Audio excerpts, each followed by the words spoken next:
Put the phone down, close the laptop, sit down, because what happened on the night of March 17th, 2026 at Lone Depot Park in Miami, Florida is the kind of moment that stops the entire baseball world dead in its tracks and leaves everyone staring at the screen with their jaw on the floor. The greatest Team USA lineup ever assembled, the most terrifying collection of baseball talent ever to wear the red, white, and blue. Three-time American League MVP Aaron Judge, the captain, the leader, the face of American baseball, standing at the plate in the biggest game of the tournament. And what did he do? What did the man chosen to carry an entire nation on his broad 6'7" shoulders do when America needed him most? He struck out. 0 for 4, 3 strikeouts in the World Baseball Classic Championship game against Venezuela, a country, with respect, that most American baseball fans couldn't have found on a map 6 months ago. And while the captain was going quietly into the Miami night, swinging and missing, looking at called strikes, making outs when the entire country was holding its breath, one man on that roster was doing the exact opposite. One man rose, one man answered, one man launched a 434-foot bomb into the dead center field night sky that made the whole world stand up and scream. Bryce Harper, 8th inning, 2 outs, 2 runs down, and a swing so violent, so pure, so absolutely unstoppable that the ball was still climbing when it cleared the fence, and the bat was already spiraling through the Miami air like a javelin thrown by a god. But it was not enough. It was heartbreakingly, agonizingly, brutally not enough. And the story of how the greatest Team USA in World Baseball Classic history, loaded with Cy Young winners, MVP award holders, and the best statistical lineup ever assembled, lost the WBC final in 9 innings to Venezuela, while their own captain went 0 for 4, is one of the most stunning, most dramatic, most emotionally complex stories in the history of international baseball. This is the complete story. Every inning, every at-bat, every turning point, every shocking moment, every brutal fan reaction, and the burning question that nobody in American baseball wants to answer out loud tonight. Is Aaron Judge, the greatest regular season hitter of his generation, simply incapable of delivering when it matters most? Stay right here, because this story will leave you speechless. To truly understand the magnitude of what happened in Miami on March 17, 2026, to feel the full weight of this loss, the full sting of this collapse, the full heartbreak of a nation that expected everything and received almost nothing, you have to understand what Team USA brought to this tournament. You have to understand the expectation, because rarely in any sport, in any international competition, at any point in the history of American athletics, has a team arrived at a major championship carrying this much talent, this much confidence, and this much presumptive certainty of victory. This was not a team, this was a statement. This was the United States of America saying loudly, unambiguously, without a hint of false modesty, that they were going to end the 2026 World Baseball Classic the only way it was supposed to end, with an American flag waving over Miami and the gold medal gleaming under the Florida night sky. Team USA's advancement out of pool play was more nerve-wracking than expected. The Americans got through to the semifinals thanks to a fortunate result involving Italy and Mexico. Team USA finished second in Pool B, going 3-1 in group play. They easily beat Brazil and Great Britain before a close win over Mexico. The Americans then shockingly lost to Italy and set up a scenario where their quarterfinal fate was completely out of their own hands. Heavy sports. Let that sink in for a moment. The greatest lineup in World Baseball Classic history lost to Italy, a team composed almost entirely of Italian-American players who adopted their heritage and played with a passion and fire that stunned the entire baseball world. The Americans, who had been expected to go through pool play like a hot knife through butter, had to watch another game's result to see if they even survived the group stage. Italy's win over Mexico ultimately prevented the complicated WBC tiebreaker rules from coming into play. Team USA advanced, but not because they dominated. They advanced because Italy did them a favor. Heavy sports. And while the American media largely glossed over the significance of that stumble, too focused on the star-studded names on the roster to acknowledge how vulnerable the offense had already shown itself to be, a more careful observer might have noticed something troubling. This offense, for all its luminous talent, was not clicking as a unit. Hits were not stringing together. Big moments were not being capitalized upon. The stars were underperforming relative to their names, their reputations, and the enormous expectations attached to both. The early warning signs were everywhere. They just were not being read. After blowing out Brazil 15-5 and Great Britain 9-1 in pool play, which they were expected to do, Team USA scored 3, 6, 5, 2, and 2 runs in their final 5 games of the tournament. They scored just 4 runs in their last 2 games combined, all on home runs, and did not have a single at-bat with runners in scoring position in the championship game. ESPN, not one in the entire championship game, against a Venezuelan team that was supposed to be the underdog, against a pitching staff that, with all due respect, does not feature household names recognized by casual American baseball fans. The greatest lineup ever assembled could not put one runner in scoring position over the course of 9 innings. That is not just a disappointment. That is a failure, a jaw-dropping, inexplicable, stunning collective failure. Cal Raleigh went 0 for the entire WBC and was benched. Alex Bregman was not impactful. Bryce Harper did not do anything until his 8th-inning home run on the final night. ESPN.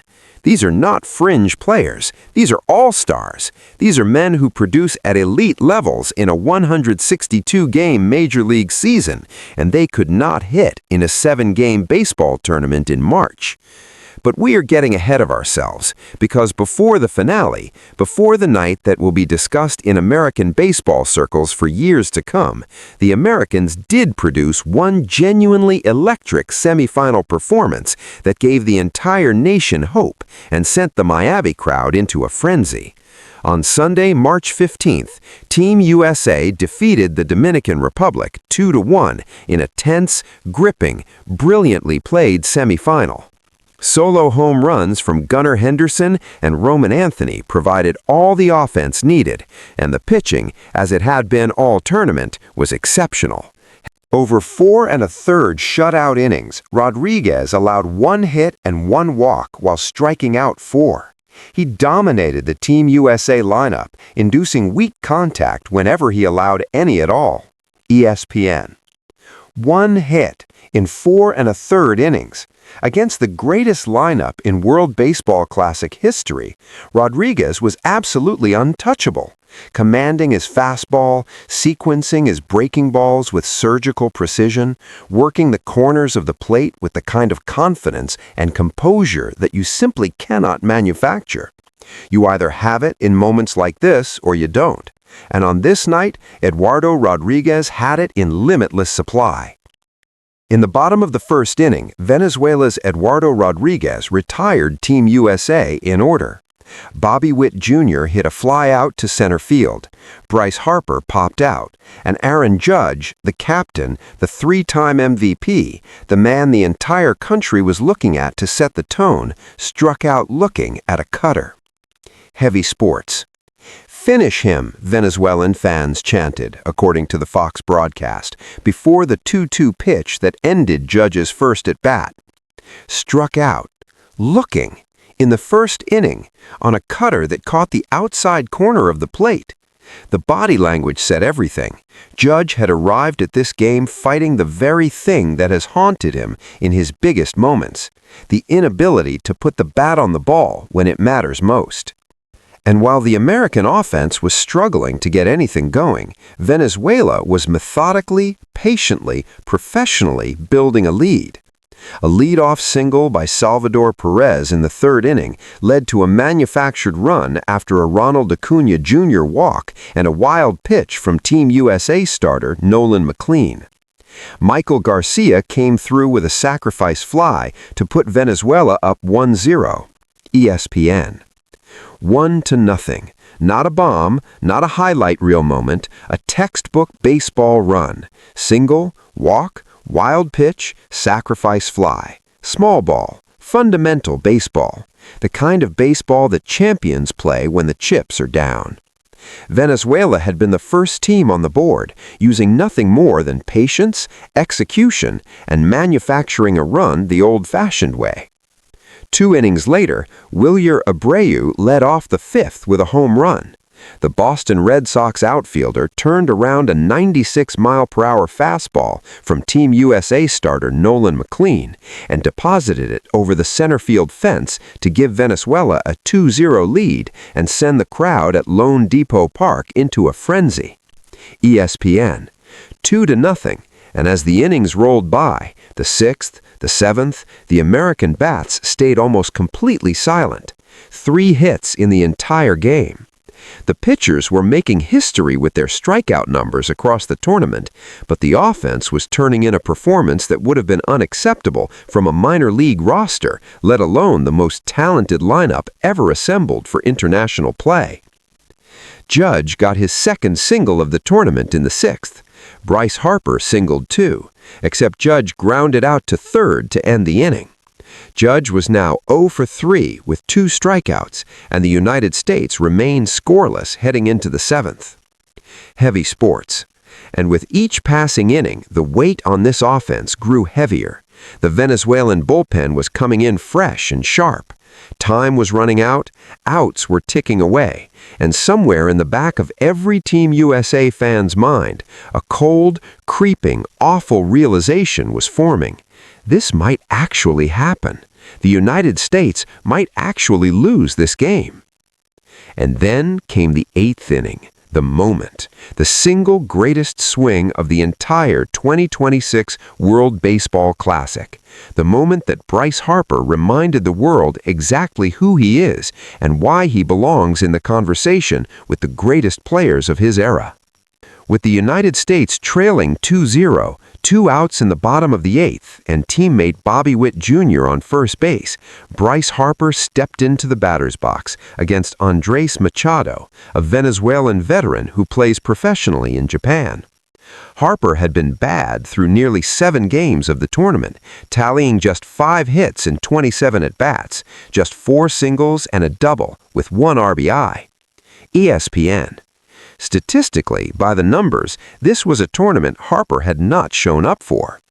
He had been largely invisible when Venezuela needed him to be contained, and largely ineffective. And then the 9th inning arrived, and Venezuela broke the tie and broke American hearts. Garrett Whitlock entered to pitch the 9th for the United States and promptly walked Luis Arias. Pinch runner Javier Sanoja then stole second base, and Eugenio Suarez drove him in with a double to left center to reclaim the lead, 3-2. ESPN. That was all Venezuela needed, the run that would change history, the hit that would be played on Venezuelan television for generations. Eugenio Suarez, the Cincinnati Reds' third baseman, a clutch double in the 9th inning of the World Baseball Classic Championship game. Clutch, decisive, perfect. Daniel Palencia then came on to close it for Venezuela and was electric. He promptly struck out Kyle Schwarber on a 99-mile-per-hour fastball and got Gunnar Henderson to pop out on the infield. That left Roman Anthony as the last man standing for the United States. Palencia went to work and finished him off emphatically with a 100-mile-per-hour fastball that Anthony could only wave at. ESPN. 100 miles per hour, the last pitch of the 2026 World Baseball Classic Championship game. Roman Anthony, the young American phenom who had been one of the tournament's brightest stars, could only wave at it helplessly. Strike 3. Game over. Venezuela had won the World Baseball Classic. For the first time in the country's history. Dogs by nature. The reaction in that stadium was immediate and overwhelming. Eugenio Suarez, tears streaming down his face, told Fox Sports, "We are family here. That's why we play with passion, with love, because we feel that jersey. We feel our country in front of us. Nobody believed in Venezuela, but now we've won the championship. It's a celebration for all the Venezuelan country." Dogs by nature. Nobody believed in Venezuela. Those 4 words, spoken by a man crying with joy on an international stage after delivering the biggest hit in his country's baseball history. Words that will echo for generations in the streets of Caracas and Valencia and Maracaibo. Words that captured the entire beautiful, impossible, extraordinary story of what happened in Miami over 2 weeks in March 2026. And on the other side of that celebration, the American side, Aaron Judge faced the music. Judge was not on the hunt for excuses after the game. He faced the reporters directly and addressed his own individual offensive struggles alongside Team USA's collective inability to generate offense. They made their pitches, Judge said. They were working the corners on both sides. When we did get a pitch, we popped it up or beat it into the ground. Stuff like that can't happen. When you get a pitch to hit, you've got to be able to do something with it. Cleveland Browns. When asked if he felt pressure being the captain of the team, Judge answered plainly, "My job was to go out there and bring a championship and the gold home. We didn't do that, but there's no pressure. When you have a team like this, you just..." Social media reaction was swift and brutal. Barstool Sports founder Dave Portnoy wrote, "I feel like you can physically see Aaron Judge's body freeze up in big moments. I wouldn't wish being a Yankee fan on my worst enemy. Must be infuriating." One fan wrote, "Judge being Judge. Sometimes he's clutch, but in the moments it matters the most, he often disappoints. Captain? What captain?" Another added, "The same people that hate on Juan Soto for leaving the Yankees are the same people who won't admit that Aaron Judge sucks during the playoffs. Soto took the Yankees to the World Series while Aaron Judge can't hit a beach ball." One fan mocked the entire team. "Greatest team ever assembled? Ha ha, lost in your own sport." ESPN. "Mark DeRosa shouldn't be managing a Wendy's, let alone the U.S. baseball team," another supporter wrote, referring to the Team USA manager whose tactical decisions had been questioned throughout the tournament. Newsweek headlined their coverage with one brutal, unambiguous word: choker. Aaron Judge, it read, was facing heavy criticism after his WBC final failure.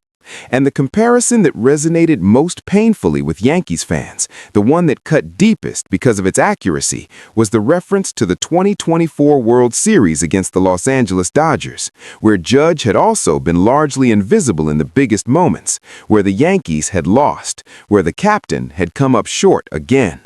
What started as a golden road of redemption after the 2024 World Series had turned into a second chapter of the same painful story. 2 major championship opportunities, 2 chances to cement a legacy as not just a great player, but a great champion. 2 disappointing performances when the country and the franchise needed him most. Judge finished the tournament with a .222 batting average, 2 home runs, and 7 strikeouts overall. The championship game perfectly encapsulated his tournament struggles. The Venezuelan pitcher successfully kept him off balance from the first pitch to the last. .222 for a 3-time MVP, for the man widely regarded as one of the greatest hitters of his generation, for the captain of Team USA. .222. CNN offered the most generous, most thoughtful contextualization of the Judge situation. Take Aaron Judge, for example. The American captain was 0 for 4 with 3 strikeouts in the championship game, and yet he remains arguably the best hitter anyone alive today has ever seen. That is a generous reading, an accurate one in many ways. Great players go 0 for 4. Great players have bad nights. The beauty of baseball is that it is a game of failure. Even the best hitters in the sport fail 60 to 70% of the time. And in a single game elimination format, one bad night can erase 100 great nights. But the accumulation of evidence is what makes the Judge situation impossible to dismiss with a single bad game.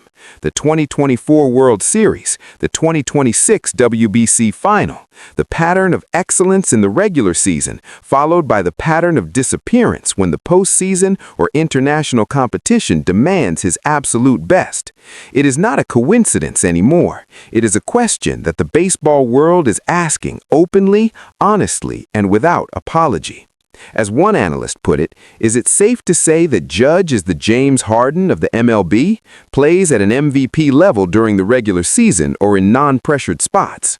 The Harden comparison, the comparison that has haunted one of the NBA's greatest offensive players his entire career, a player whose regular season brilliance is undeniable, whose championship results are crushing, whose legacy is forever complicated by an inability to deliver in the moments that matter most.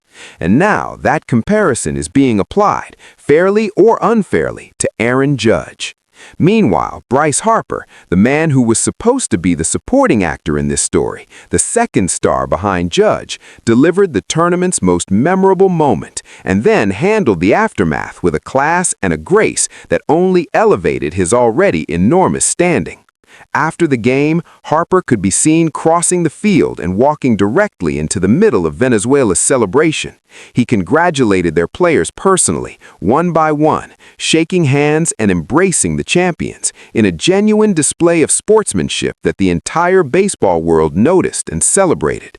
ESPN, and then, in his post-game words to ESPN's Jeff Passan, Harper said something so beautiful, so perfectly calibrated to the moment, that it immediately became the defining quote of the entire 2026 World Baseball Classic. "It's America's pastime, but that's the greatest thing about our game," Harper told ESPN. "We can share it with all these different countries as well, and bring it all together and be part of this." America's pastime, shared with the world. The man who had just experienced the most devastating individual moment of the tournament, a 434-foot home run that tied the game only for the victor.